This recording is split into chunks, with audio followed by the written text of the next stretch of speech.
is September 12th, 1985. This is Joe, Todd, and Harry Stegeman, an interview with Mr. Cecil Cornish in Enid, Oklahoma. Sir, where were you born? Wukomis, Oklahoma. Wukomis. When's your birthday? September 28th, 1909. I was born September 28th, 1946. Sure enough. Yep. We're about the same age. Yeah, born on the same day. Who's your father? Boyd Lee.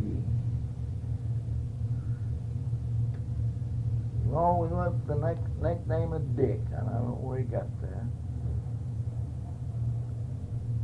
And your mother? Elizabeth What was her maiden name? Cooley. Where were your parents born?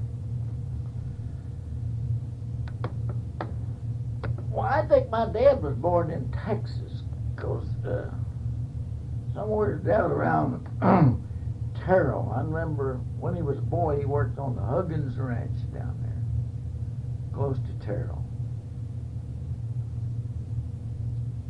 And where was your mother from? She was around Comanche. Mm-hmm. So your father was a rancher? Well, he was more of a cowboy. He worked on the ranch until the opening of the Cherokee Strip, and then he made the run and staked the place west of Wukomis 5 miles. Mm-hmm. What year was your father born? Oh, I don't know. Did he ever make any of the old cattle drives?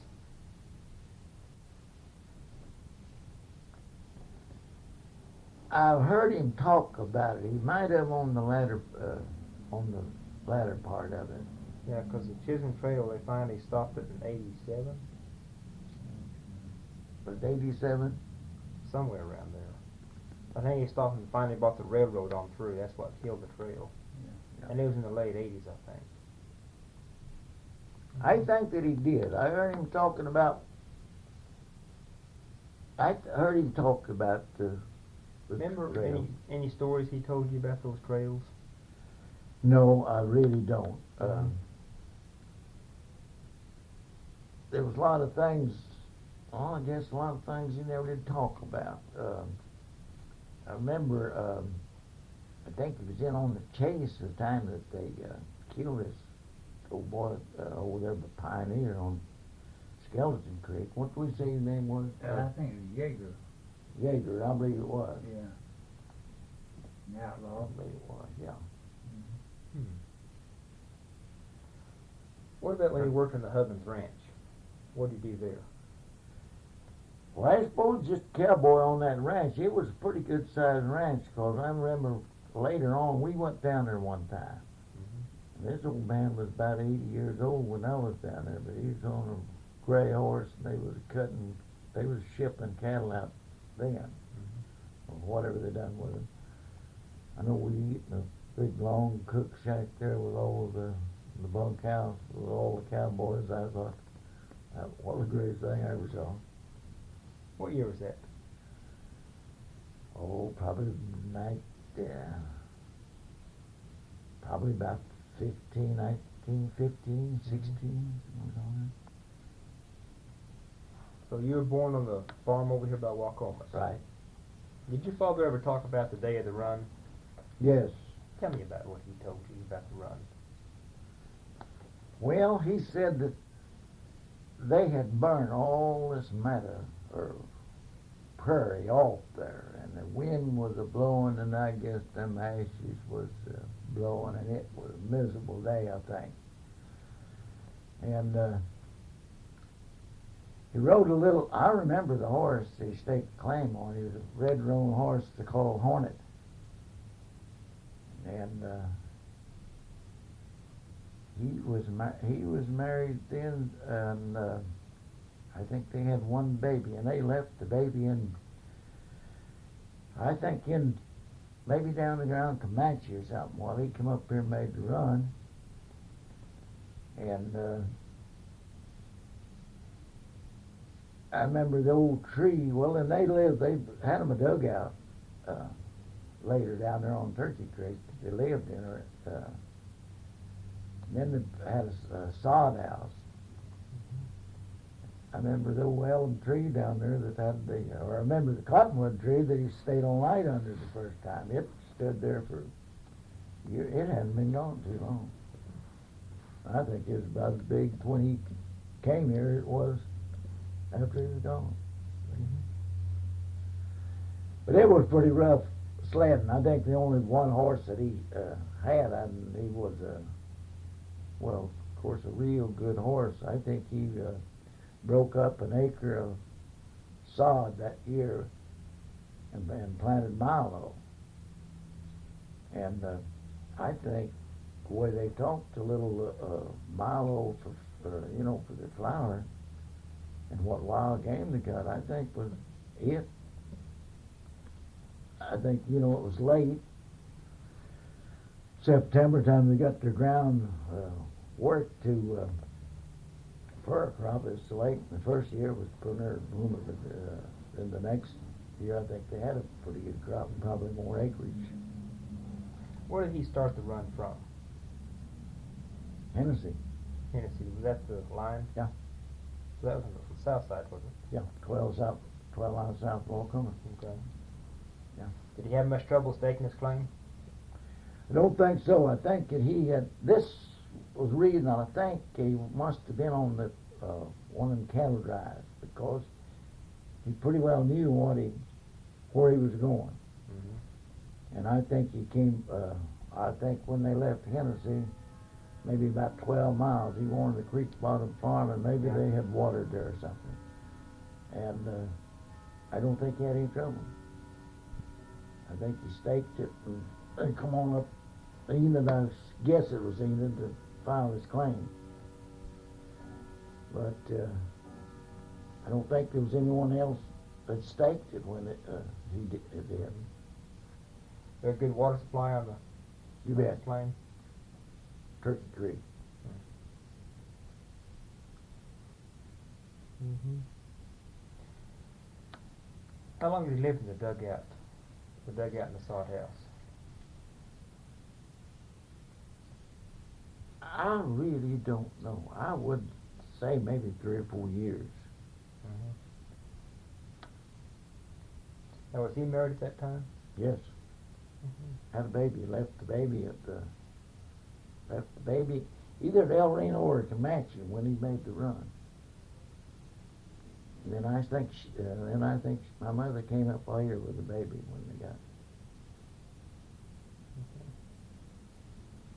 How many acres of sod could he break out in one day? Any idea?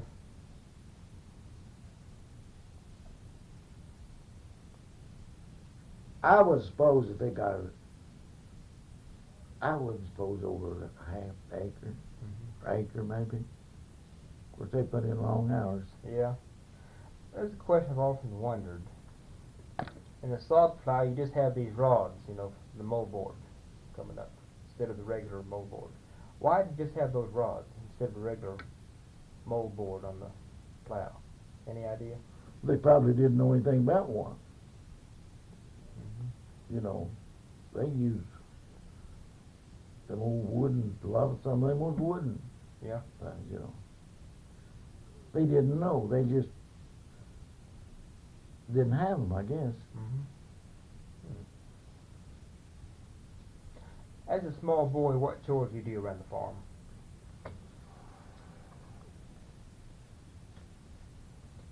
After I got bigger, I'll tell you what, the place growed, it just worse. We had, well, I don't remember, when I got bigger now, of course he had more horses then, was, farm more. But I remember we'd get up maybe 4 or 5 o'clock in the morning and we'd milk a bunch of cows, we'd feed a bunch of calves, we'd separate our milk and we'd feed hogs. I remember one year my mother raised 1,500 chickens down and we depended on our cream and butter and eggs to buy the groceries. That was it. About when I was big enough, well, I was very young when I was riding a horse, but we farmed with horses. My job was to put the feed in the chaws for 'em and get on that pony and ride the backs in. It was on that creek down there, and I'd drive the horses in the morning. It'd be before daylight, and put them in the barn and feed them, the harness them and stuff. There was always something to do. Mm-hmm. Where'd you start school? Morning Star. Morning Star. Where's that? It was a mile and a half from where we lived. Was it one-room school? One room school. How does one teacher handle all the grades in one room? I'd say wonderful. We talked about that the other day, you know. There was about 60 kids would go down there to that one school. Of eight grades. And I believe those younger kids would learn from the older ones or something while they was I think it was a different in field. school. I'd say, you know, when we talk about that a lot, I would say one thing, discipline. I think so, yes. They knew what they could do and what they couldn't do. Well, they didn't come home and tell their parents what the teacher done, or they didn't go jump on the teacher. They corrected the child. I think it was find them faults. But I tell you what, if you do as much work as them kids done back then, and then walk a mile and a half or ride a horse, you're taking your lunch. You're ready for school. Mm-hmm. You didn't have a lot other on your mind. You didn't want to hurry home so you could go to work. What were the main crops you raised in the farm? Wheat and alfalfa. Well, back then we raised corn too. Were you still Corn. plowing with horses at this time? You bet. How many acres did you plow in one day? Well, when you had those little old sulky moldboard plows, 4 or 5 acres a day.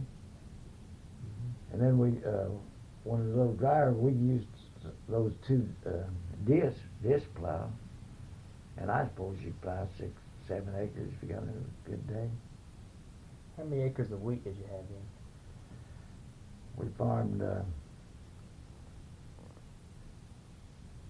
We farmed an 80, and then the place where we lived, we probably had, well, I don't know, there was so much pasture on it. 37, I would imagine somewhere around 200 acres a week.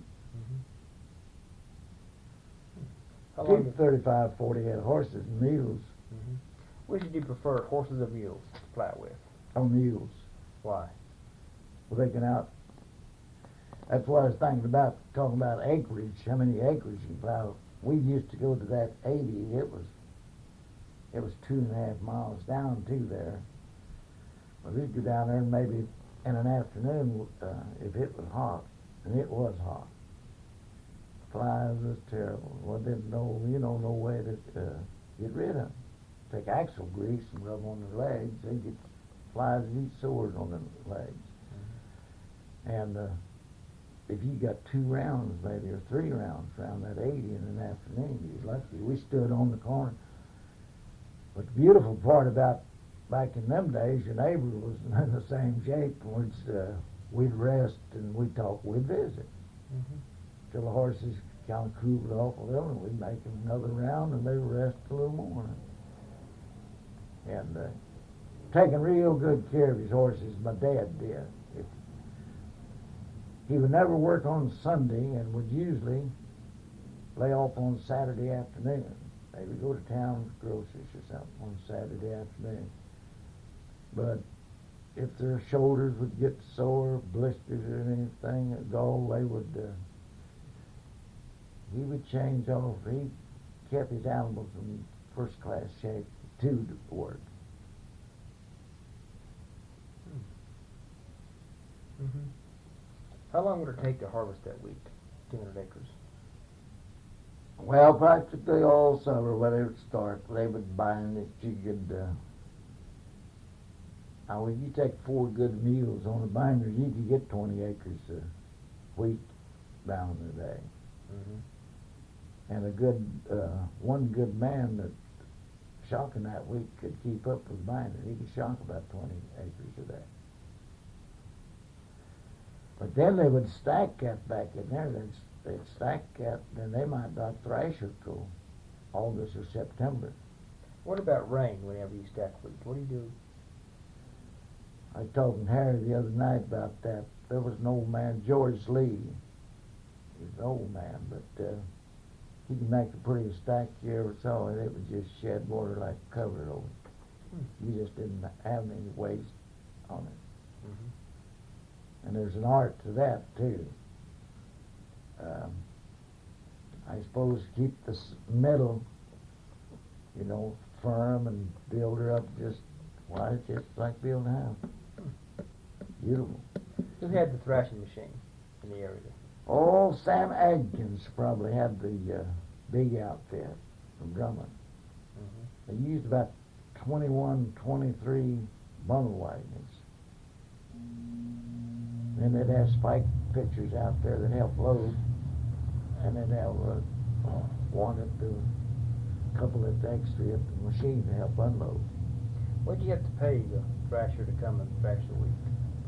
Well, it was around 22, I remember, around 22, 23 cents a bushel. And then what did you sell the wheat for? What was the price of wheat then? I would suppose somewhere around 90 cents.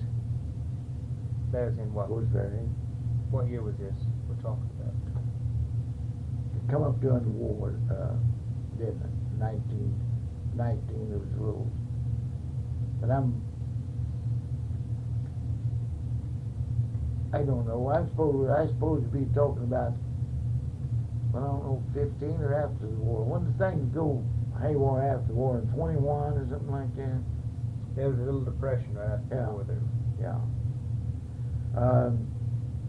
No, we sold wheat for 23 cents, 24 cents a bushel. That was in the depression. Hogs was 2.5 cents a pound. Could hardly sell. No.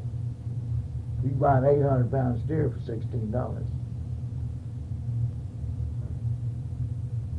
We've hauled many hogs to town. 200-pound hog bring $5 bill.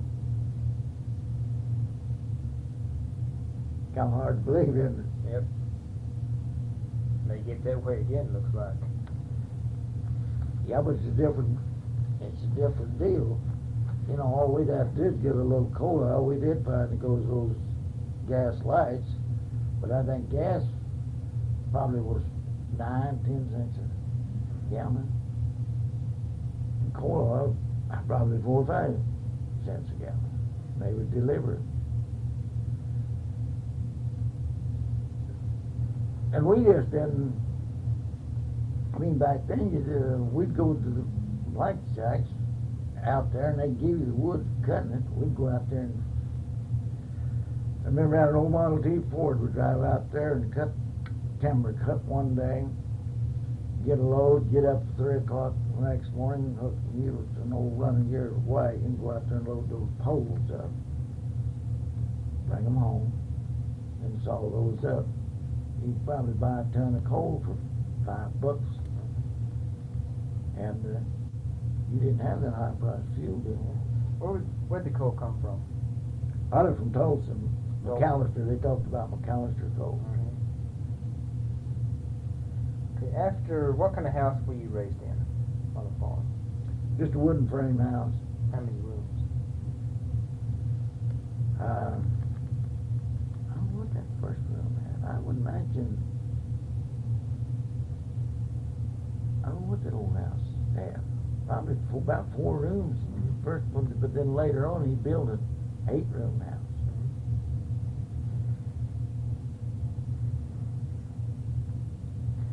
During the wheat harvest, all that, would all the neighbors get together and help each other? Pretty much, you bet. Yeah, they would trade work. Just like one you'd go haul weight for your neighbor, and then when you thrash, they pretty well followed the machine. Whereas back then you'd get the, I think one first bundles that I hauled, I got $3 a day, furnished the team and wagon, and they used the cook shack. Now, did the women cook for all the harvest hands? Right. Did some of the harvest crew that came in the thresher, they had their own cook shack with them? Right. Take them with them just like a caboose on a train. Okay. The man that hauled the water man usually was his responsibility to move the cook shack ahead. Then the women on the farm did the cooking, or do they have their own cooks with them? They had their own cooks with They them. did. Okay. And how many men in a harvest crew? Oh, I suppose it'd have been 35.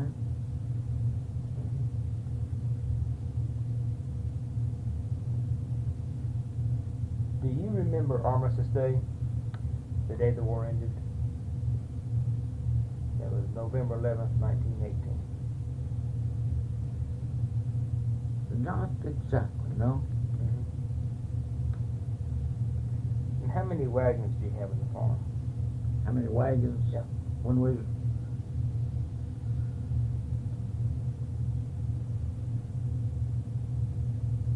Oh, I don't know. I was supposed around 6 or 8. Probably had about 3 good grain wagons. Of course, then we'd change those handlebars. We might not have had over 5 or 6 wagons. And what brand they were? You bet. Peter Shedlin, was it Peter Shedlin? What's the other one? Peter Shedlin. I don't remember what them others was. It might have been about the only one I knew anything about, too. I've heard of Studebaker. Yeah? And, Yeah. Mitchell. Mitchell. Yeah, I think we had a Mitchell wagon, too. how much did a new wagon cost?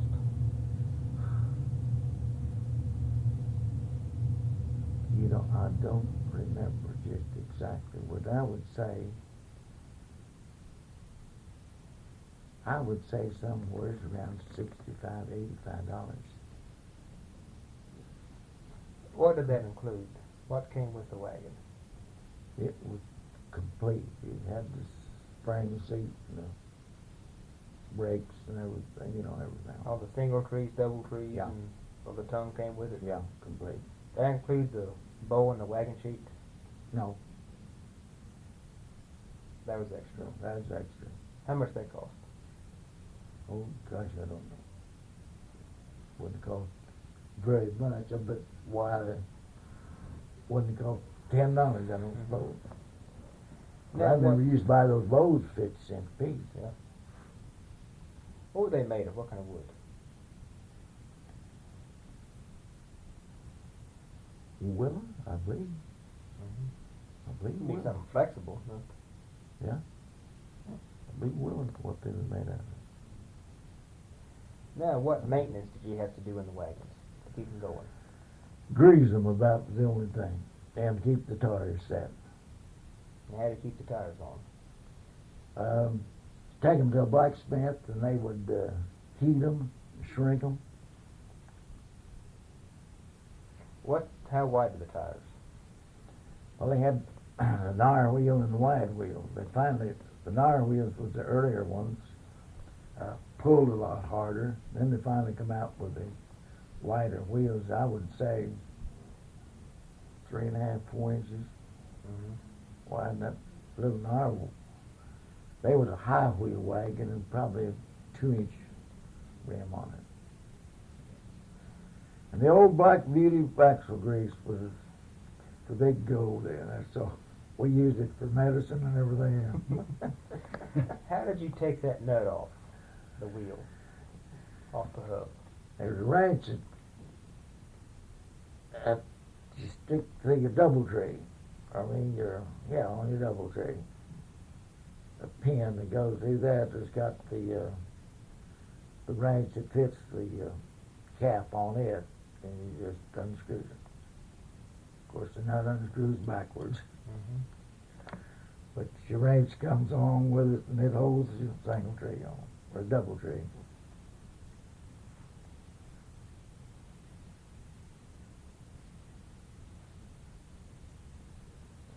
How many years you go to school?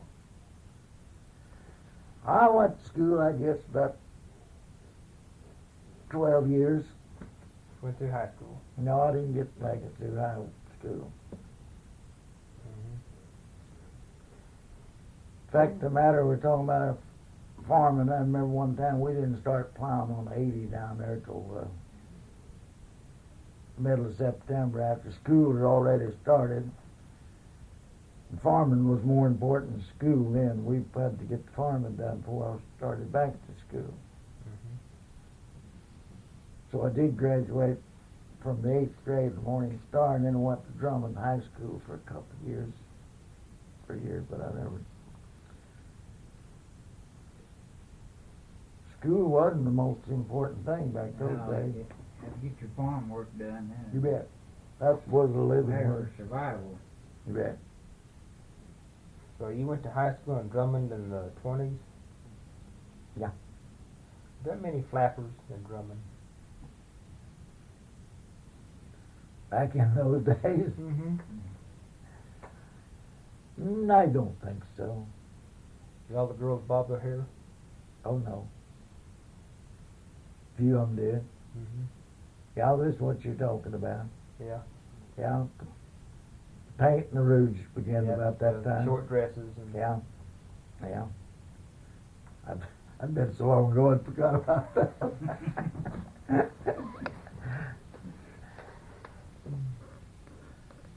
Yeah, the high heel shoes and the long dresses was about to go out of style back then, wasn't it?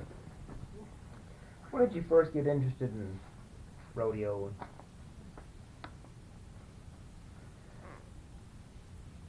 Well, I suppose I was just born that way. Dad he was pretty good. He was quite a cowboy, I think. I've seen him. He used to be in Wild West shows come to town. I was told Harry or not, but one time they had a little bay mare over there, and $20, I think, anybody to ride her. They couldn't get no takers. So I remember Dad, and I was just a little. He said, Lester said, I will ride your mare. The boy said, good.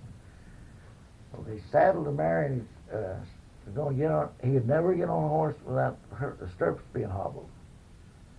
And the old boy wouldn't let him hobble the stirrups, and so he didn't. He said, I won't ride her no other way. Anyway, there's a colored boy that had come up, worked on Hodgson's ranch, and he rode her, and that mare bucked him off just like, just throwed him away.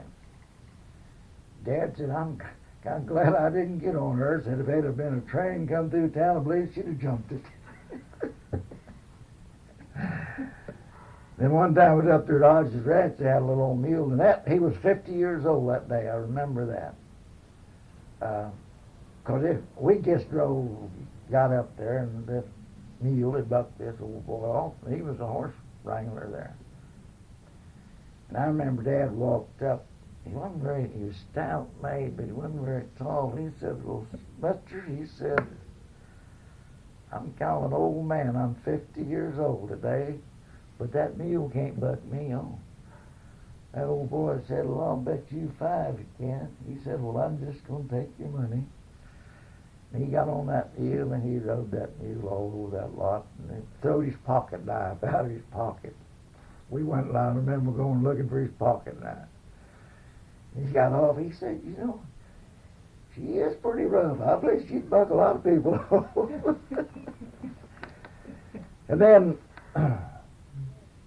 when I showed him a picture the other day, I was on a goat when I was a little bit, and I had I was raised on a Shetland pony. We done everything with a horse. I mean, everything you done, you had to have a horse. Of course, we rode everything that we didn't think could be rode on the farm. Sometimes Dad would get after us. But we had rodeos at home. I mean, the bucket was on, we'd ride them. I remember my brother one time put the saddle on backwards on one of them old cows and tried to ride her. I didn't get over too big, but tried to take advantage of the bucket. It was just, see if one could buck, Mm-hmm. Then we gathered up a bunch of, well, we had some pretty good bucking stock. I went there one day on a little old spotted pony, and I roped an old gray mare we had. And Dad didn't want us riding them. We would do most of that riding when he was gone or so off in another pasture. But he told me to stay off that old mare, and I went down one day, I roped her, and I took the saddle off my horse, put on that old gray mare, and tied my little pony up. I got on that old gray mare and hooked her in the shoulders, and I'll tell you what, she throwed me 10 foot high, yeah. And when I looked up, my dad and the neighbor was sitting on the side of the road, laughing, said, "Well, son, I told you you'd better stay off from that gray mare." Then we had that rodeo at Hodges. We didn't have any arena. We cut some old cottonwood poles and bars and planks off in the county. We had goat roping, bull riding, wild mule race, and everything.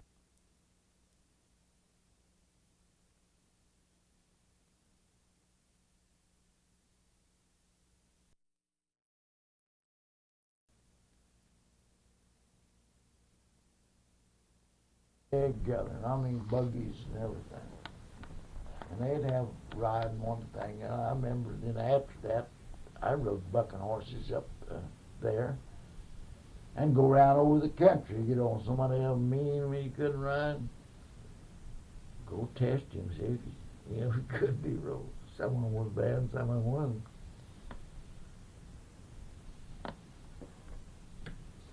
Now go ahead. Because then I suppose I went to Fort Worth Fat Stock Show was maybe one of the, well, I never did see the 101 Ranch, but I was around the 101 Ranch about the time they closed. I knew the Miller brothers pretty good. And then I went to Fort Worth. And I think probably, I don't know, I think I was just always inclined to, to be like that. Now the ranch up here, you said was the what's the name of the ranch that they had the picnic on? Hodges. Where was that ranch? It was about, well, it's west of Imo over here, about 3 miles, 2 miles. One of the older boys is still there, but they used to have cattle all over this country. Good cattle, good horses. We went up there, I think Harry and I was talking about this. He'd have 50, 60 of them little wild Shetland ponies. You used to go up there and rope one and take it home with you. When you got it broke good, then he'd send a buyer buy it, and then of course you'd have to go back and buy the boy. Then you have to go buy more. That's what happened to me. The first one I got was, I was just raised on him. I mean, a good one. One day, I come down there with a buyer and said, "Well, we sold him." So Dad had to take me back up there. And they drove in about 40, 50 of them things and roped one and said, "What color is this?" There was 3 or 4 of the neighbors up there horseback too. We just saddled that pony up and snubbed it and started home. It was about 5 miles home. And those bigger boys, they come right off flat there, that little old wild pony. But finally caught up. They had got him home. Mm-hmm. How big was the ranch?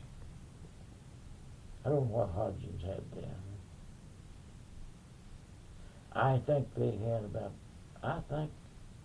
west of Cleo Springs. I think maybe they have about 5,000 acres out there. How many men, ranch hands, does it take to run a ranch that size?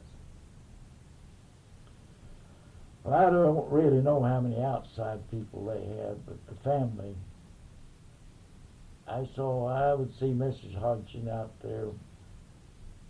We went up there, I remember on a Sunday one time, wanting to buy a bull or something.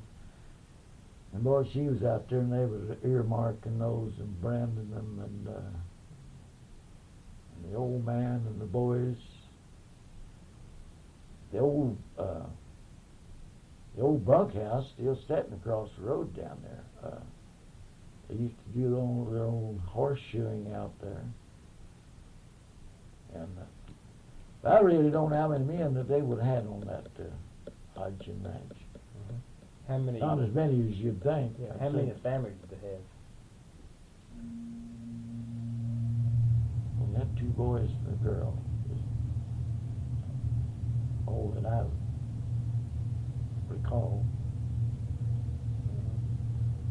What time of year would you brand your cattle? What kind of brand? What time of year would you brand? Oh, usually in the fall. In the fall? Yeah. And how many people does it take to brand? Oh, I'd say 4 or 5. 4 or 5? Yeah.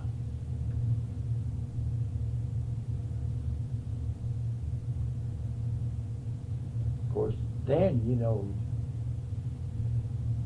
if you didn't do it on a horse, we didn't so much at home, but we'd have a post that we'd dally on that you'd rope and all those and throw them and stretch them out, and brand them and dehorn them. I don't suppose they had dehorners in. My dad always used an old saw and saw the horns off. How many would you brand at one time? Well, we never did have a lot of numbers. I don't suppose we ever brand maybe 20, 25 head maybe.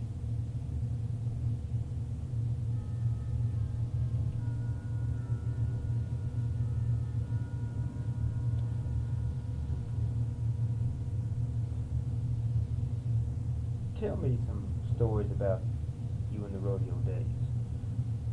Some of your experiences. Well, I started in, you want me to start this long ways to go. I think probably what started me in the rodeo, and I don't think I really planned it. I had a little old black mare. Of course, I'd raised horses and trained horses all the time, but before I wanted to get me a trained horse. My wife, my little black mare, was going to have a colt, and she said, well, what kind of colt she want? I said, I want a black and white horse colt.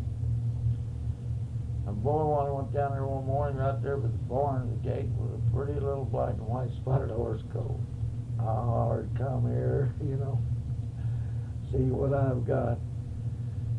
So when he was a 2-year-old, I started training him. I suppose when he was 2 weeks old. When he was 2-year-old, I was showing him.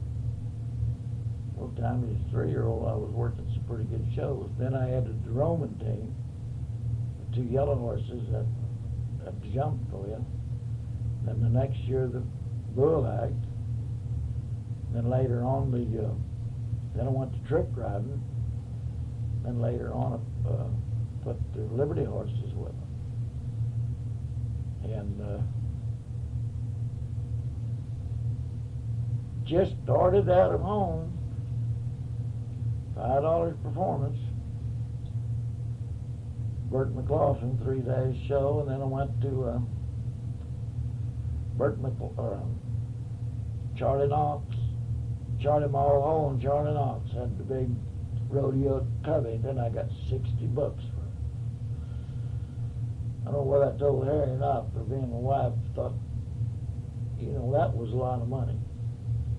We've never had been to mountains, so we got cranked up the old 28 model Chevrolet and we went to the Rocky Mountains. We was going up there west of Gilbo. I got the brakes checked there, started up that mountain, the old thing got hot. I thought, man, the messed me up now, the brakes are too tight. Pulled off the side of the road, going to see what's wrong, and started rolling backward. I looked back, and I was going right straight up one of them hills, you know.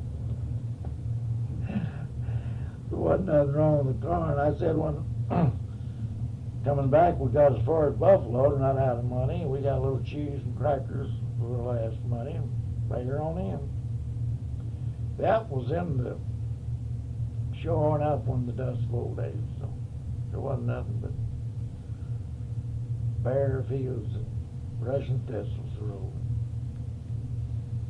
When you training your horses, what's easier to work with, a little filly or a little stud? What do you prefer? Oh, it makes any difference? Does it make any difference? No. Now, did you gild your Yes. colts? Yes.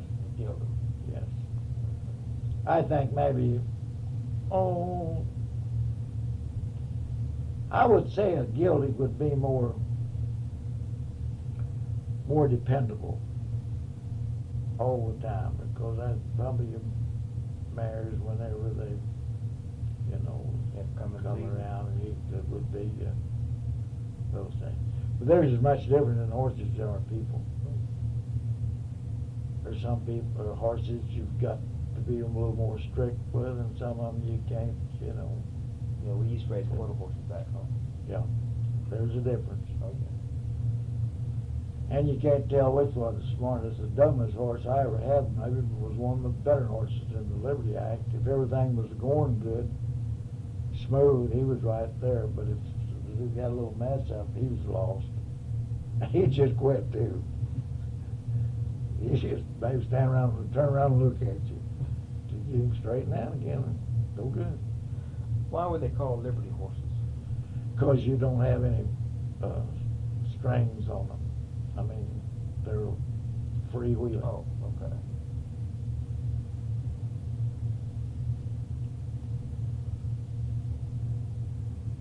I spent a lot of time with them. I probably did it the hard way. You know, a lot of things, professionals won't tell you anything unless you know, really, you got to watch, do things yourself. Now, of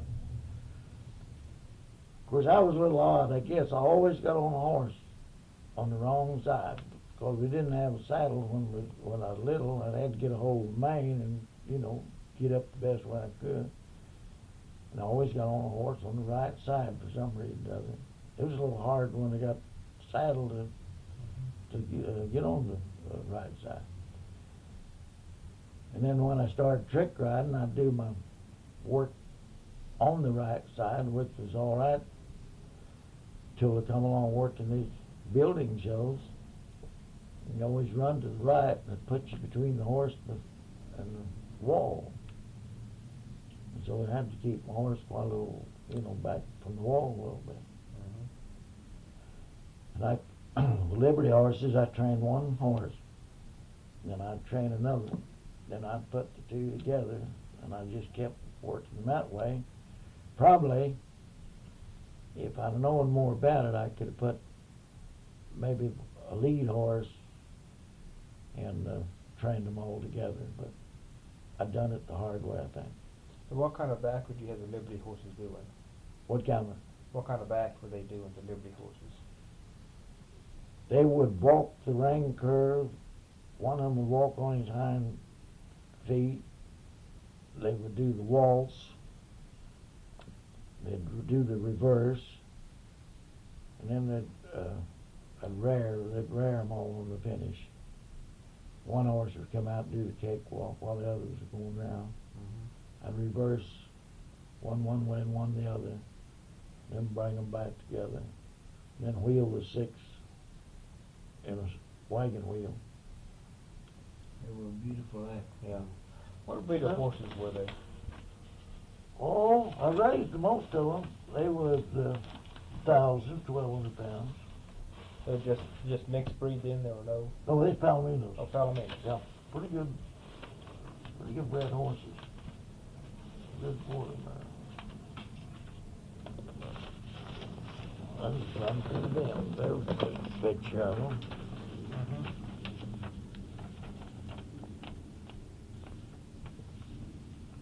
Was that the same? Was they rare in there? Yeah. Okay.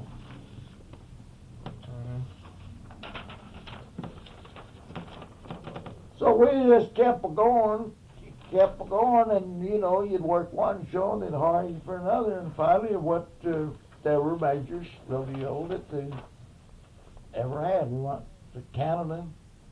I worked all the rodeos in Canada, Calgary.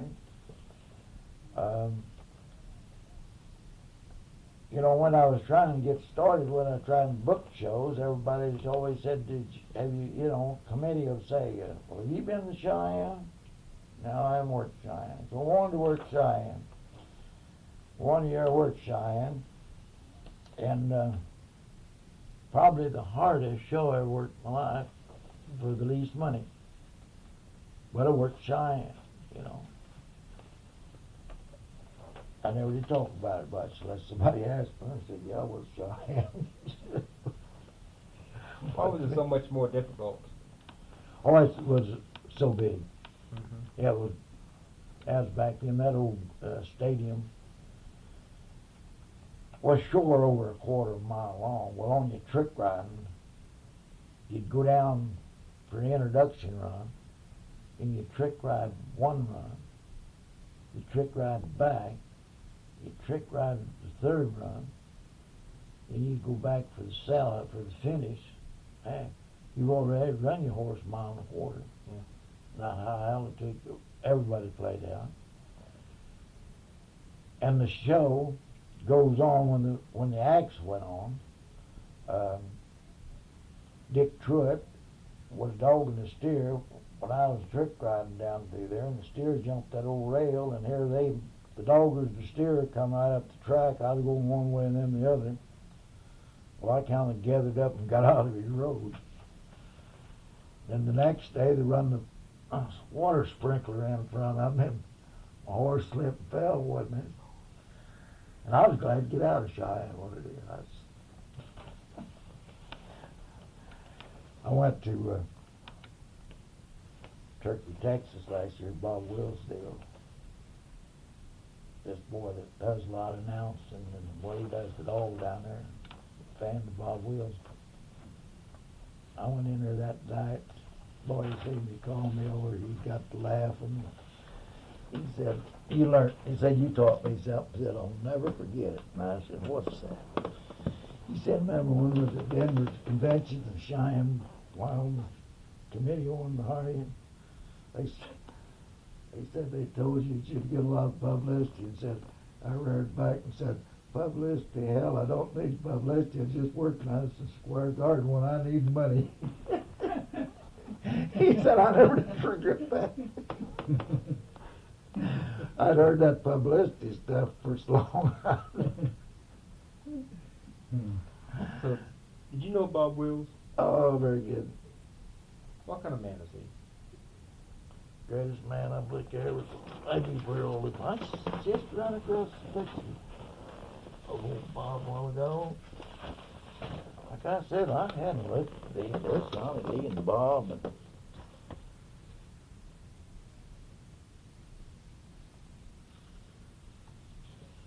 I got one here, Leon McCullough, Jimmy Wakely, when Governor Turner, that was David Claremore. Here's Tommy Duncan when he was in the service. Oh, he was a good vocalist. Amen.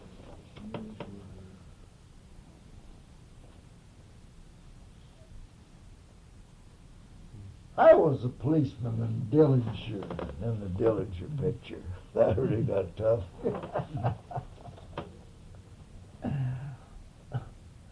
Yeah, I almost forgot about them pictures. Bob was great showman. I tell Harry the other night when I worked the rodeo, I was just wringing wet with sweat. My clothes would be wet when I'd come out there, and Bob Wills said, "Cecil, you're a great showman." He said, "I'll never say," he said, "you don't come out of performance with dry clothes on." He said, "I'm wringing wet when he said, I put it all in."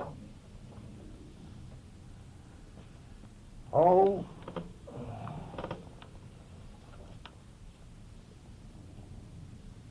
Bob was all right. What kind of personality did he have, Bob Wills? personality, Yeah. he had one of his own. I mean, you didn't tell Bob Wills what to do. I guess that they wanted him on Nashville. You know, Bob Wills' trademark was a cigar. They wanted him at Nashville one time, the Grand Ole Opry, but they allowed no smoking. He said they could keep that. Said he didn't. Well, his cigar he wasn't there. And when he's out there making Western movies, I think things didn't go the way Bob wanted them. He shake it to him. Was he good-natured, good-humored? Oh, you bet. As far as I know, I think so, yeah. Last year we went over to Tulsa to the 53 Union, held in Tulsa. Yeah. Sponsored by KBO Radio. Capacity crowd. Yeah, everywhere. Of course, at the last, they had, I think, 50-some performers that played with Bob Wills on stage.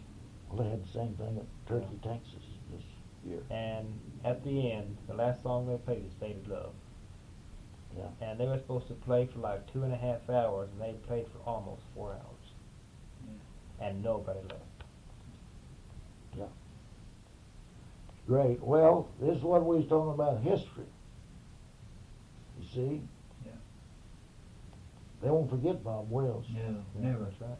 I don't think there was ever a band close to Bob Wills in country and western. No, they've tried everything. I know a friend, old Lawrence Campbell. You remember Lawrence? He said one time when he was in the Navy out of San Diego, said Bob Wills played out there, and he said they had to walk for 2 miles, park the car and walk nearly 2 miles, say a mile and a half, 2 miles. Said people to get up there. He said he never seen such a crowd. See, I worked the first rodeo Bob Wills had at Tulsa. That's one reason I guess I went to Turkey, Texas, and his wife went down there and everything. In fact, we stayed with Johnny Lee's when we was over there. But I knew him real good. And this is what I was going to say. Back when I was a rodeo, things competition was some of the big stars. Now, I got good breaks, might have been better, but one time, I went back east and worked rescue, more or less a Wild West show, but then Gene Autry come along. So I had all those shows booked back there. Man, I bought me one of them new cars, $600 for a new Chevrolet, $100 for a trailer, had a lot of wardrobe bags. I was ready to go. I got a letter from them and said they couldn't use me. The building managers had decided to hire Autry. So I didn't know what to do. Well, I went to Fort Worth, Fat Stock Show, and of course Harry, Sydney, Iowa was a big show. I got Sydney, Iowa. Everett Colburn put on New York, and Everett hired me for a bunch of shows, so I come out of Fort Worth better shape than I was going back there where Autry had went. And then when I had the Liberty horses, well, here come Roy Rogers with his Liberty Eyes. Glenn Reynolds had trained them. So we'd go to, I just noticed an old magazine in there. Gene Autry and Roy Rogers and my acts was advertised together. Pretty stiff competition, but they didn't get them on. And they would work the show. They would work a show cheaper than I did. They come to Oklahoma City one time, those Liberty horses, and I found out what they got. I think they got $800. And they underbid me at 1 year at Tulsa. And you couldn't hardly believe it, but they did. But old Doug Mail didn't harm me, hired me. And over them. And you had a lot of competition back then when they come along. But what I was going to say, we worked with pretty all of the stars that was in Western Star. We worked with them.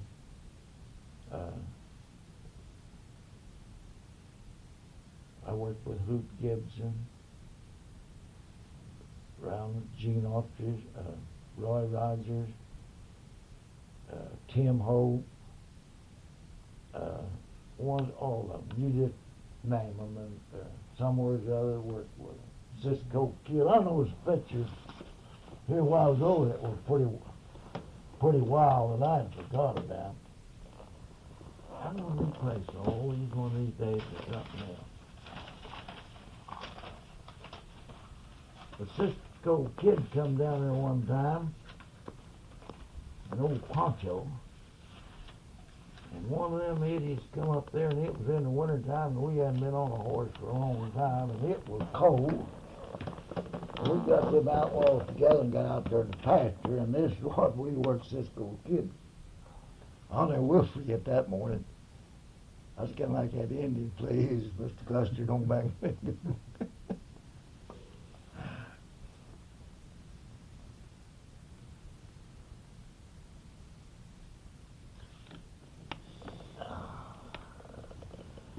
On a cold, frosty morning, some old green horses, I made a little rehearsal.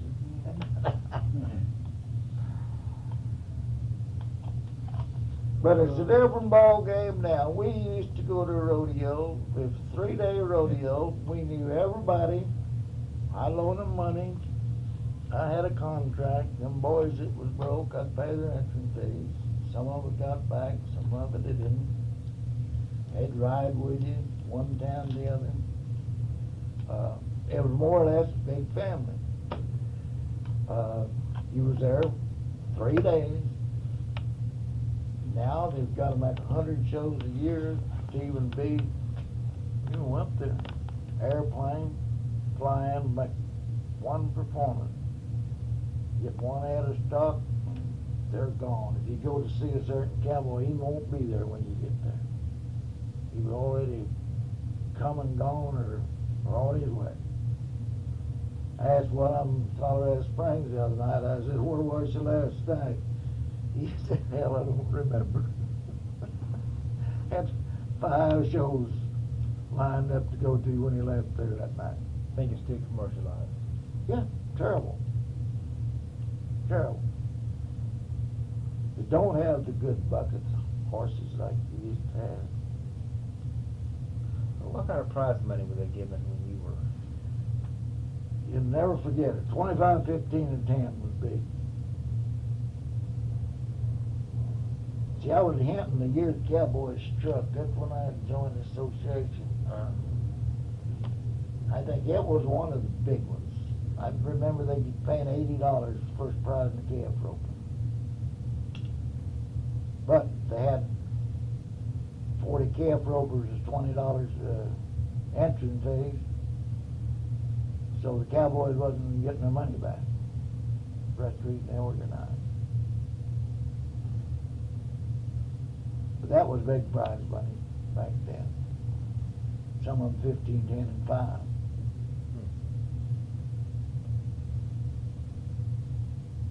How'd you travel? I started out with an old homemade trailer that I made. And just kept adding on, and then at last I had a semi truck. And I hauled the Liberty horse, I hauled about 10 head of stock.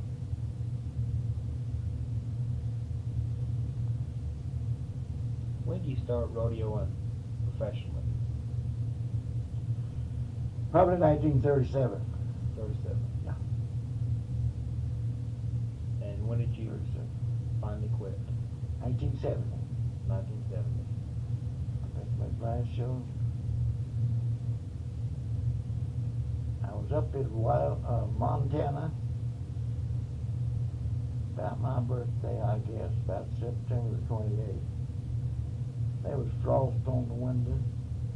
We run across a little snow coming in. I told my wife, I said, if I ever get this outfit home, it's going to set right there.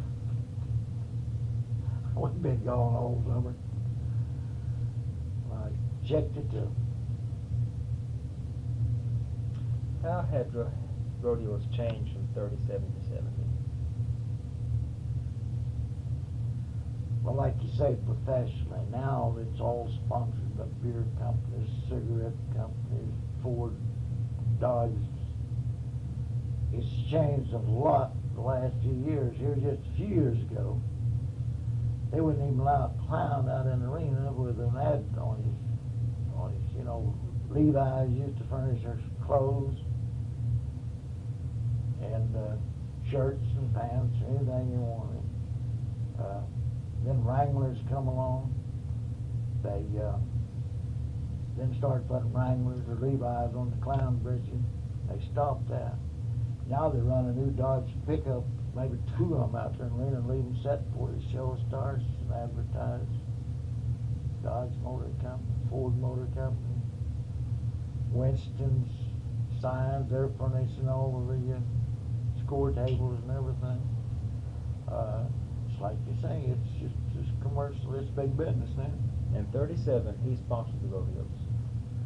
Just individuals and little Quanah clubs and Lions clubs and Chamber of Commerce, whoever. It's big business now. It's just, yeah, it's all, You ever go to the national finals there in Oklahoma City? always. You ever perform there? No, they've done away with they done away with everything but the clowns. Clowns, more or less, it's what I told Harry the other day, I think, probably I lived through the best part of rodeo than ever was, because of the demand for what I was doing. You could get a job anywhere. One year I turned down more shows than I worked. Then when they become commercialized, the clowns had little old fill-in acts that take the place of good acts, and there are very few real good acts on the road today. And I think the reason is that they put it on the prize money and get by with a little clown acts. But see, when I was 50 years old, I got a gold card in the national finals, and this one of the rewards, they set up what's called a gold room down there, and have the rodeo on the big screen, and they have the parties and everything up there, and it's nice. I guess they're going to do that at Vegas, but I don't think I'll go. What do you think about that, rodeo going to Vegas? Well, I think it's just a bunch of mafians and gamblers will have control of it. They're already sold out, I understand, ticket-wise. The arena's not large enough to do what they want to do in it. But I suppose a few more million won't mean anything. They build $1 billion. I don't know. People I've talked to that are in that say you won't stay in Vegas because the people that are going through, they're not taking their families. I heard that, and then I also heard that the Mormon Church owns maybe the grounds or something, and that they wasn't going to let them sell beer there. I don't know. That won't last in Las Vegas. Said the Coors had maybe not sponsoring that. Yeah. And this young generation don't even know who was the Cowboys back in the day. They'll argue with you that Freckles Browns never did ride broncs. I had a program where he was in Wukomis. Freckles was in 4 events, and he could do one of them just as good as he could the other one. But them youngsters don't know that. They think all he is a bull rider. Mm-hmm. That's all he ever done is ride bulls. I said, you're crazy. If I can show you where you used to rope kids, ride bucking horses, and anything they was to do, he could do it. Well, today they seem to have one specialty. Like Donnie Gay's a bull rider from Mesquite, Texas. Right. That's all he does. You're right. That's all he can do. Yeah. See, I went to it. They had a steer roper down there at Guthrie, that big arena not very long ago. But you had to enter 3 events. The Dogers had the rope. They didn't have any riding, but just the roping. And they had to do 3 events. And I'll tell you what, it's a big amateur affair. You ever saw them old boys trying to dog, get the roper trying to dog? Well, you just look like a big gunsel out there. Yeah, couldn't do nothing. Fall off, you know. Had to enter. Well, they're not cowboys anymore. They're athletes. They ride a race horse. And, you know, they did wear baseball caps and tennis shoes, and they made them quit that. You had to look like a cowboy. There's a lot of them ropers. There ain't no more cowboys in the drugstore bad down here. They ride a race horse and got that speed and them tennis shoes. They can get to one. You know. Mm-hmm. Fighting that time and forgetting about what kind of stuff. Well, we looking some pictures up there. They used to rope them old calves weigh 300 or 400 pounds. Now they're dogging them things. Roping them little old, 250-pound calves. Maybe some of them 200. You know, tie one's 8 seconds. Tell them, bulldog them little old steers in 3 seconds. Just imagine. Man, I used to go to Denver, and I'll bet you some of them old dog steers weigh 900,000 pounds or more. Good big horns, them old steers come out of old Mexico. You get down on them, you didn't throw him in no 3 seconds. You had a handful, but down them little old things. It makes me sick to see them. Them little old roping steers, team roping, they put them artificial horns on them. You know, rope. The old things, those guys, they wasn't that high. The low. About 3-4 feet high? Yeah. Dally on one of them, just handling like they used to little can. But I guess the cattle's hard to get. They can't get them out of old Mexico like they used to.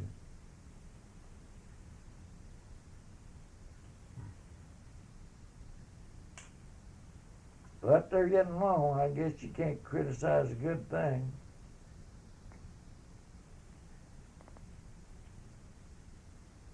I don't know what's going to happen now. Mm-hmm. There's a lot of things sitting the Iowa, the way it's handled now through the Cowboy Association. They got their computers all set up in Colorado Springs. They draw that stuff weeks ahead of your show and draw your numbers you know what night you're going to be was Sydney, Iowa, one of the biggest shows that there was for a long time. They wound up this year with 5 cowboys. One reason Colorado Springs is calling out there wanting to send them cowboys to mount out those horses.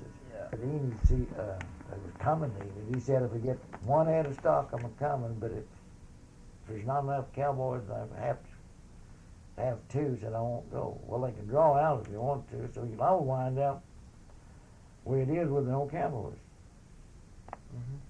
Because if he's up Fort Worth, say, the next night, he can't stay over here and ride another one the next night. You know Clarence Bates? Who? Clarence Bates. Yeah. Raises rodeo stock down by Yeah. Okarche. You bet. Yeah. He's a friend of mine. Oh, yeah? Yeah. Are you in the Hall of Fame? No. Why not? I think you gotta die, and I don't want to be there. Oh, that's another one of them political deals. Here 2 or 3 years ago, yeah, they wanted the saddle up there. I think they wanted me buy a booth, $800.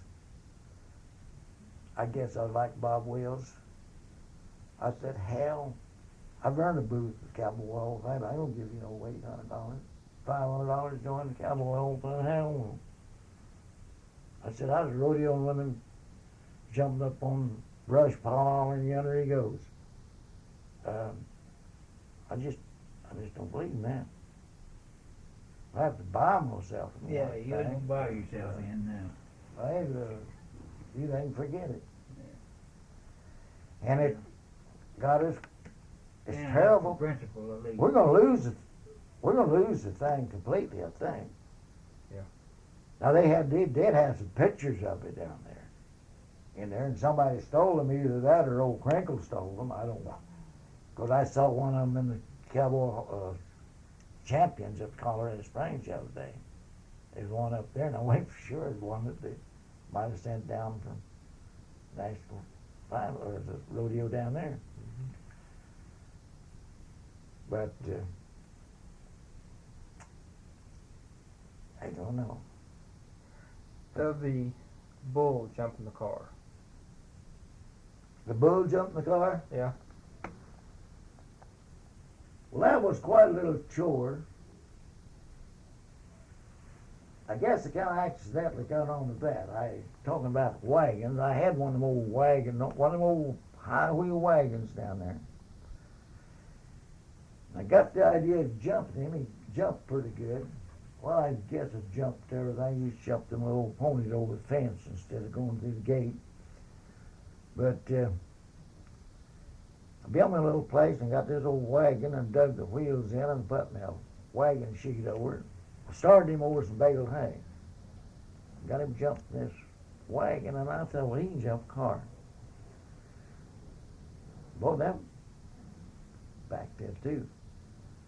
So I went to Guthrie, and I'd worked with Smokey there the year before, and Joe somebody said, Cecil, we're looking for a new act next year.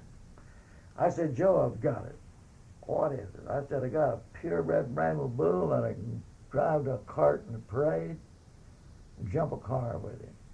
He looked at me like I was talking down in my head. He said, you can? Yeah. I said, what'll this act cost me? Well, back then, I didn't know. I said $150. He called somebody and said, we're going to hire you. Well, the bull never had seen him jump the car. So I just bring him up home, say, car dealer. I goes down there and he had a 1932 V8 touring car. Yellow boy, and that wire wheel on the back, that trunk, you just let down. Pretty slick looking outfit. I said, I'll tell you what, I've got a contract Guthrie to jump bull with his car, but I haven't got paid yet, and I don't know how you gonna get paid till after the rodeo. I said, I've got to give you $50 to give you the rest of it after Guthrie's. He said, okay. So I take him home. I threw the sheet over the old car and jumped him a few times. It went to Guthrie and everything worked just right, just like I said it would. And that was long, and the show was in April. And I don't think I got that thing till maybe in November or something like that. I was just beginning with it. Wasn't too big. But we never made a bobble. Everything worked good. Well, what's y'all got anybody do? But things like that happen. I can look back now and laugh at it. And it was nothing was really ever planned. I mean, never did just. I don't think you plan things maybe. They'll always work out. Things that I always planned never worked out that way. But it's worked. It was a great life. My goodness, I told my wife the other day, I said, we can leave here tonight. We could travel for 30 days and stay somewhere every night with somebody we knew. Canada, I just loved it up there. Meet a lot of good people. What about some of the Western singers, the old timers? The old timers? Yeah. They were a little tougher breed than they are now. Even in my, I was raised up with a lot of them. Who are some of the ones that you knew? Oh, Chester Byers, used to be on 101 Ranch, Billy King. What did Chester do at the 101 Ranch? Trick rope, steer rope. Good one. I rode with trick rope in many a time. Billy King used to jump horses over a car on 101 Ranch.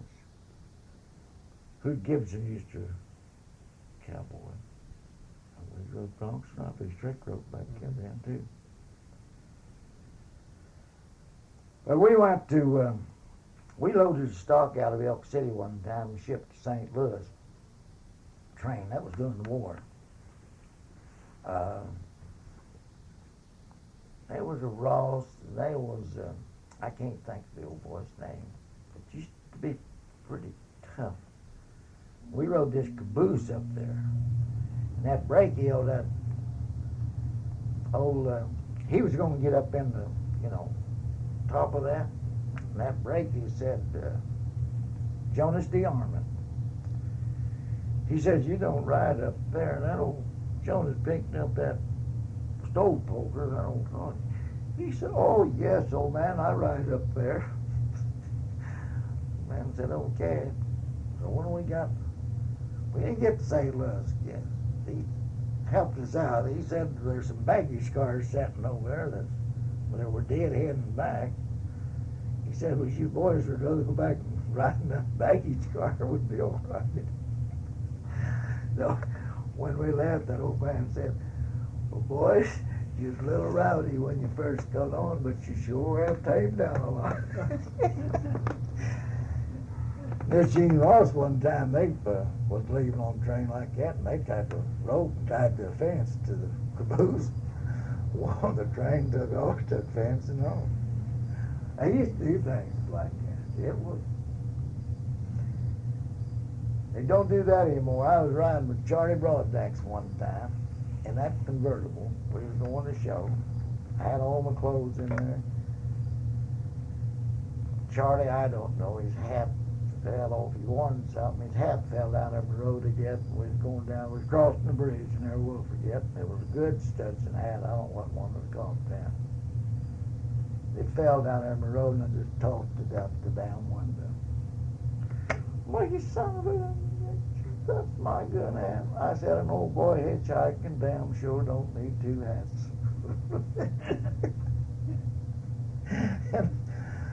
That's kind of the way it was. But boy, you'd help each other though back in there. I mean, you could get anything you wanted to do for them people. If somebody got hurt and went to the hospital, boy, they would be there. And, if you had any money or if they needed anything, they got it. During the war, did you entertain troops during World War II? Not mainly, no. I did. I went to crippled children homes and a few places like that. Yeah, when you was out, they would invite you down there or something. I went to Tulsa. Was going to Veneta one time.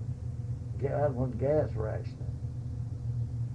They was checking people on their gas tickets going through there. That old boy stopped and asked me, of course he knew where I was going. He said, where'd you get your tickets? I suppose in Texas, go on. Never had no problem. Yeah. In Canada, they pretty much close up all of the patrolmen and one thing or other. They don't check you hardly for nothing, or didn't they?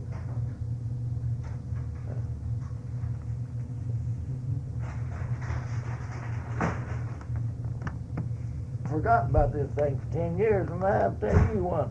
Yeah. I went through some of that old stuff I didn't know I had even. Yeah. And it's so neatly arranged. But it sure had Yeah. I was going to ask about Gene Autry and Roy Rogers. What were they like in the early days? Roy Rogers was a fine man. Another coincidence. I was working at Rodeo at Little Rock, Arkansas. And the man I was working for come up and asked me if I had an extra horse that Roy Rogers could ride. I have never heard of Roy Rogers in my life. I said, who the hell is Roy Rogers? Well, he's got a band here. So Roy rode one of my horses in the parade at Little Rock one year before everything. And real good. And Autry was, of course, Autry was 100% businessman. Drank away too much. They finally, he had to sign a contract that he wouldn't drink while he was working the show. And he'd come, man was working Pueblo when one time he lost his voice. Couldn't say. He was a big promoter. I guess he got more money than anybody in Hollywood. But I don't guess I should condemn him, but for a man, I didn't. I can tell you, the tea mills with his little old, his down drinking his little old gown. Some little old 16, 17-year-old girls. I was in Houston one year. It just kind of, it sickened me on Gene Autry for them little old. I don't know, and I shouldn't, I guess I shouldn't have, but it's something he turned me on that damn. I'm only a 15-year-old girl running up to the room. I thought she's sorry.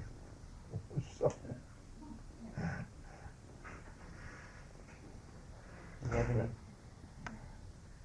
but boy, he wouldn't let me work Smokey wherever he had his old horse. I knew the old boy trained his horse. But I'd be working shows, you know, and he'd work his horse act. He wouldn't let me work. Because he wouldn't have no business out there after work smoking. He'd have been dead as a hammer. Of course, he couldn't do nothing to start with. Yeah. I always liked Roy Rogers. Good, clean cut, good old boy.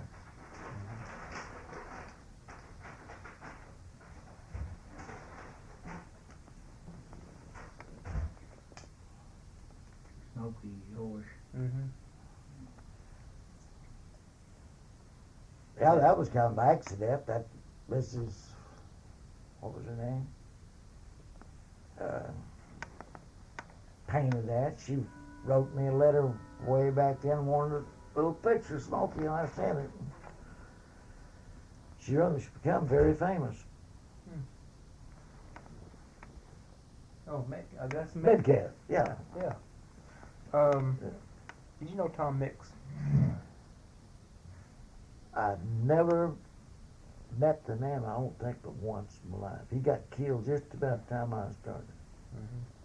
And I never did get to meet Bill Rogers. And he was at some shows a year before I was, I'd say, but I didn't. That's one thing I always kind of wished that I would have got to meet. Who was that? Will Rogers. Will Rogers. Yeah. But now Clem McSpadden, his nephew, I pretty started with him. You know Bruce Joseph's down at the... Oh, yes, ma'am. I know. I've known him for years. Yeah, he's from Wukomis. Where's Bruce, man? He's at the historical building, isn't he, down there? Yeah. Is he director? No, he's head of the, one of the education departments, and he's in charge of publishing the Mistletoe Leaves. Oh. Of the He married publication. Tommy Lewis's daughter. You know that, didn't you? Oh, I need probably not. But but Yeah, we knew Bruce's mother and Well- dad both. I used to take music lessons from his aunt when I was a kid. She passed away not very long ago.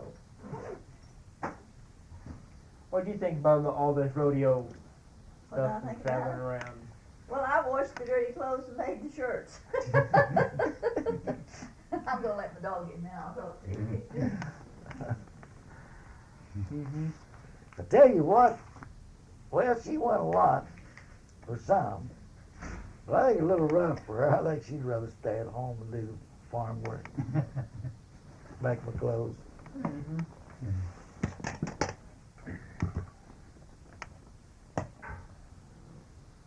You don't want to guess. It's Oh, like I enjoyed it part of the time. We got to go lots of places we wouldn't have otherwise. Cecil, you need some air in here. It's hot. turn the heat on.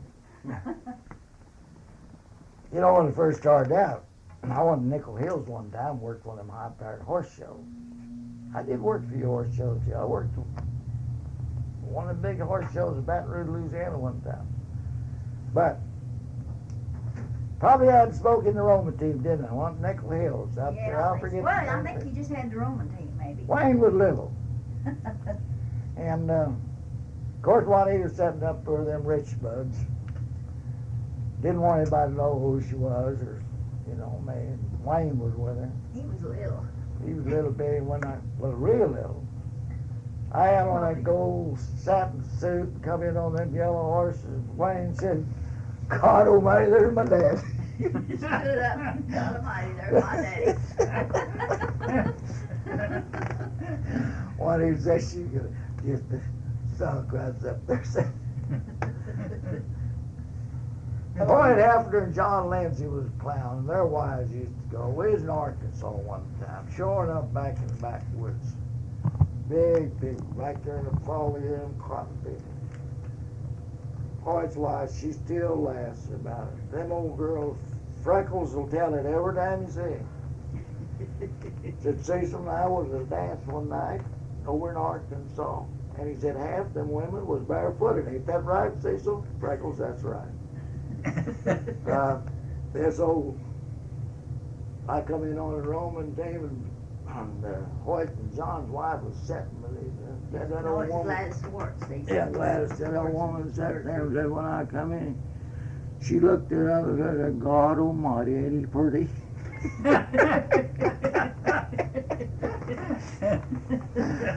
Ain't he pretty? How long y'all been married? If we make it till January, it'll be 53 years. 53. Yep. So you rode the circuit with him and you washed the dirty clothes and... I went with him part of the time. If it's someplace I hadn't been or someplace I liked to go, I'd go. See, it got so the boy was in school and somebody had to stay home and do chores. She's flew, she's come on the trains, every other way, get there. Buzz, Yeah, How many kids y'all have? one. One. That was enough. Did you know any of the old Western singers besides Bob Wills? old ones. Yeah, I knew Jimmy Wakely awful good. Jimmy Rogers. No. Patsy Cline. No, I guess I didn't know any of them old singers, did I? Jimmy.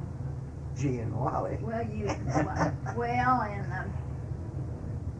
who didn't Johnny Bond used to be with Jimmy Wakely Yeah, and Scotty Johnny Harrell? Bond. They Yeah. was with him for a Yeah, while. but back before them, no. I think so. There just wasn't as many of them, was it? I'm sure there were quite a few, but they weren't as well known as they Well, now I tell you when I did know real good. Johnny gave me thank you his day. The old boy that said this, that's the two guys. Live in Nashville. Who? His boy's on the show over there now. Oh, Rex Allen. No, not Rex. One before. One of works Houston was at the time. Oh, Well, I'll be damned. I know who you mean. Isn't that awful? This I used to sing the Bo Weevil song, the old big. Oh, Tex Ritter. Yeah, Tex Tex Ritter. Ritter. Yeah, I knew Tex Ritter. Fact about it, I worked Rodeo in Houston one year with Tex, and he come out there on that white horse, and he had him drank too many, I guess. That old horse stopped, and he just fell off like a sack of straw. Tex Ritter got better as he got older. He was marvelous when he got older. I mean, he really got it together. Yeah. He wanted me to take his old white horse and train him for him, and then never did do it.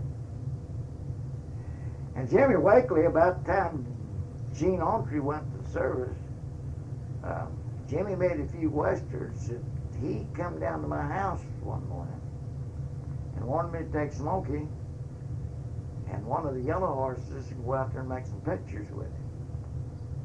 And I had a lot of good shows booked that year, and I couldn't go with him, but might have missed a good opportunity there, but got by. But I couldn't handle those. Why did you decide to settle in Enid? 4 years ago, we moved up here. I don't know.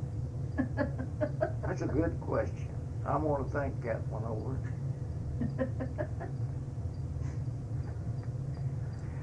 I tell you what, there used to be a lot of activity going on around home. That was horse training, horse breaking. That was born full of horses. We had cattle. We had everything going. It was one little workshop. And when this old quit, it was pretty dull down there. I bet it was. Yeah, after you'd been used to that all those years. Yeah. I don't know, my nephew moved to Enid, lived north of us ways. And I think that's when we kinda got the bug a little, wasn't it? I don't know. Not that we were all that close to him or anything, but you know. Really one thing that I thought, out on that farm, no place for no widow woman, and I thought if something would happen to me, maybe that the missus would have a little better go of it up here. I don't know. Ma'am, what's your full name? Juanita, Juanita. that's it. What's your maiden name? I'm Dick. Dick. I never had a middle name. And you don't think it's a little hard to move up here. Down there at the farm, her folks come there 2 years after the, right, about, after Well, opening they the strip. settled on Turkey Creek first. Okay. Anyway, she was born in that house down there now. So She we never had moved. She had lived in the same house 67 till we years. moved up there, and it taken her probably a year. She calls it home now, but there was a little longing for that old farmhouse. That old farmhouse is probably 80 years old. Yeah. They moved part of that in there and built onto it. It would be kind of hard to get away from that, wouldn't it? Kind of. Well, I said I couldn't explain. It's kind of funny feeling. You know, I'd think about home. I liked it up here. Yeah. But I'd wake up at night. I'd think about home. See, I wouldn't Couldn't move a explain it. kid. It's funny feeling. There ain't no way you could move me. You couldn't blow But me now out because I I didn't wouldn't go know. back. Yeah. No, No, this no. is home now. I had no idea that we had accumulators so much junk in that short of I time. never moved it. Never in my life. I never knew we were once in life, and I only had a ball cap and a spotted horse then. I just moved in with her. She said not very long ago, where'd you meet me? I said, I'll tell you when. I said, I used to bring horses and mules in from, I rode a horse many a time from Fairview to the stockyards in Enid. We'd gather cattle all day on Saturday. We'd start in maybe 10 or 15 miles out there. Old Joe Odd would go ahead. He'd buy a lot of cattle on the way. Well, here we come up the road, 4 or 5 of us kids driving those cattle. We'd pick up 2 here, 2 or 3 there. One day we stopped at her house. It was noon. Back that long ago, if you stopped at somebody's house at noon, you eat dinner. You know. If it was middle of the afternoon, you Yeah, had that's that. the way it used to be. Her mother was a wonderful cook. I never could figure out how come some of it didn't rub off on her. But anyway, boy, we eat dinner there. I suppose somebody was holding them cattle out there while we eat. We put some more with them, went on to town. And I said right there, I said, now there's the little girl I want.